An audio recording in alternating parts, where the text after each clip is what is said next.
Why hello there viewer! In today's Thoughts the Lava Pond are about how to get into anime if you really want to and in my opinion. Now if you're at all like me, you think anime is for just a bunch of cringy, horny, mildly pedophilic degenerates who just want to be dazzled by pretty colors accompanied by some decent music, hence the popularity of AMVs. And if you went into this video thinking that, you'd be almost completely right. In fact, you're probably one of the wiser among us to have avoided the medium for as long as you have. However, if you really want to get into anime, then allow me to humbly point you toward what I believe is a more optimal and less unhealthy approach to doing so than is the norm, at least as I have found it. But first, let me issue a disclaimer. If you aspire to consume copious amounts of nonsense so long as it's animated in Japan and hype up whatever product happens to be new at the time, that will in all likelihood have been forgotten about 3 months after it's aired, then please feel free to ignore this advice. Anyway, I strongly believe your real first anime, not like Pokemon or some other morning toy brand commercial, should be one that will expose you to what high standards look like in the medium, and this is for a number of reasons, but most importantly so you can sift your way through the nonsense and other subpar compositions that will potentially save yourself both a lot of time and counterproductive emotional rationalization later on. It should also be something easy to get into, so as per those two criteria, for 95+% of people, I'd strongly recommend starting with Death Note, which you might have heard about because of its popularity, but it also happens to be good, which is not something that can be said for most popular titles, unfortunately.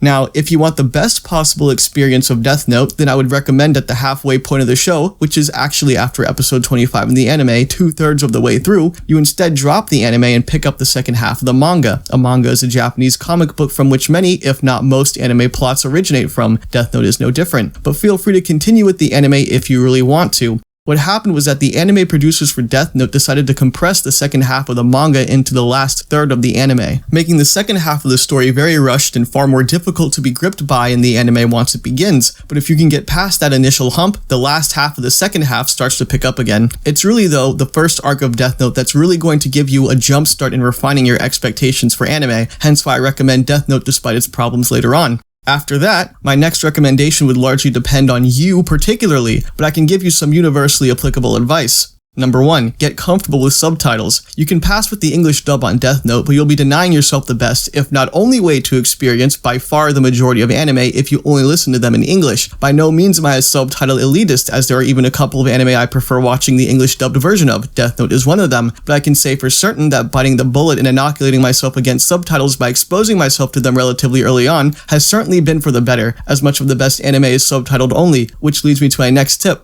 Don't be afraid of old anime just because it's old. I'll actually make one additional recommendation to near everyone, which is an anime called The Rose of Versailles. It's turbo old and the animation shows it, but the art, if you can get past the style, is exceptionally well done, particularly the directing and the storyboarding. In fact, Rose of Versailles is about to be re-released on Blu-ray, but for the first time in the Americas because it is considered to be an anime classic. Most of the best anime tends to be older because over time, as I understand it, the industry had increasingly pandered to otakus, which are anime and manga nerds, by recycling the same stuff until it's been watered down almost completely and feeding it back to them because that's the only sure way that the animation studios can continue to rake in the money, what little of it they actually end up with. But if you can open yourself up to subtitles and old animation, then you've granted yourself access to much of the best that the medium has to offer. I also understand that this may be increasingly more difficult the younger you are, since younger people tend to prioritize spectacle over substance, but trust me, it'll be well worth your while. In fact, you'll likely get to the point where you prefer subtitles for almost every show, at least the ones you're watching seriously. And lastly, I'd advise thinking about how or why something made you feel the way it did when watching the show. If you can understand or at least recognize what tools the anime used to achieve a certain emotion through its storytelling, then you can compare that to how well other anime try to do the same thing with its storytelling. This is also another reason I advocate for my particular approach to getting into anime, because this allows for not just mindless consumption of the material, but an honest appreciation for the craftsmanship at work, either as a whole or at particular points.